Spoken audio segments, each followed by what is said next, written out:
Motor City, what's going on? It's your boy, T. Back at it again with another episode of Talking with T. And in today's video, we're going to be talking about what the Pistons did the first day of free agency. They didn't sign anybody, but they made two trades for players that are going to make this team a little bit better. So let's break it down. Let's talk about it.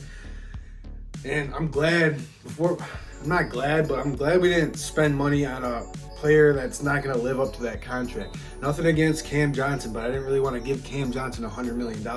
Is he worth it? He can be. He can prove everybody wrong. He's only gotten better throughout his career, but I don't think I would want to pay Cam Johnson 4 years, $100 million. And then I also didn't want to play Kyle Kuzma that. I also didn't want to play Harrison Barnes that. And I also didn't want to give Draymond Green a big contract like that.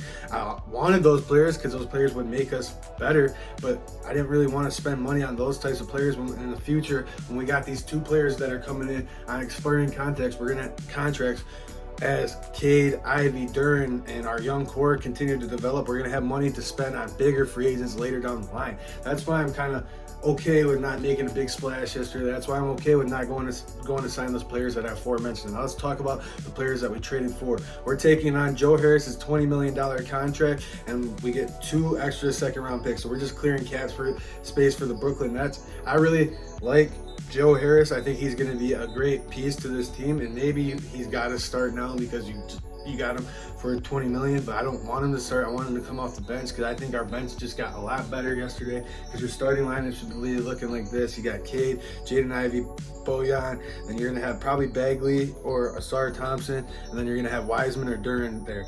And think about some of those players that are missing the starting five. Our bench has gotten a lot better from last year. Our bench last year, Corey Joseph, Hamidou Diallo, Killian Hayes, Stewart, like that bench is not as solid as this bench is going to be moving forward. I'm really pumped with how the bench is going to be looking. You're going to have Joe Harris or one of the snipers coming off the bench. You're going to have Alec Burks coming off the bench, who's a good knockdown shooter. He doesn't have to be the number 1 option. He doesn't have to be your number 2 option. He doesn't even have to be your number 3rd option. That's what's huge about adding these like rotational pieces, man.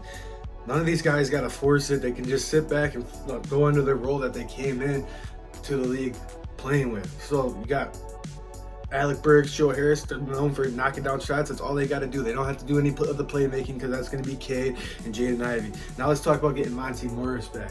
Not back. He's from Michigan. He's pumped about it. As soon as he got traded to the Detroit Pistons yesterday, he updated his Twitter bio, I guess. He was so pumped to be here. I'm glad to have him because we're going to be getting 10. He averaged 10 points off the bench last year.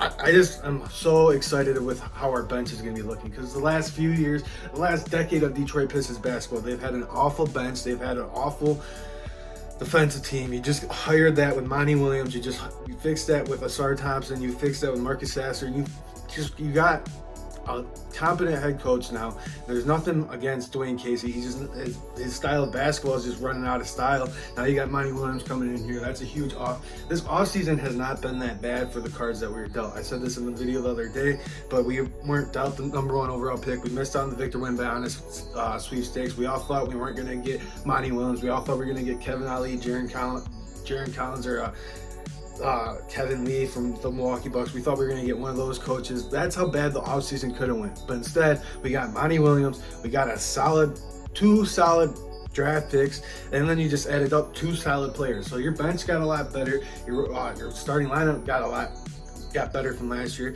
And no, we're not going to go from 17 wins to the play-in tournament, but I want at least 35 to 40 wins next year. That's what my goal is for this team. If they can stay healthy, they can very well achieve that. Let me know what you guys think about what the Pistons did day 1 of free agency. I don't think they're done yet. They're probably going to maybe even trade Bagley or Bogey. Who knows what's going on with the front office, but as of now, the trades that the Detroit Pistons made, they've gotten better. Your bench got a lot deeper.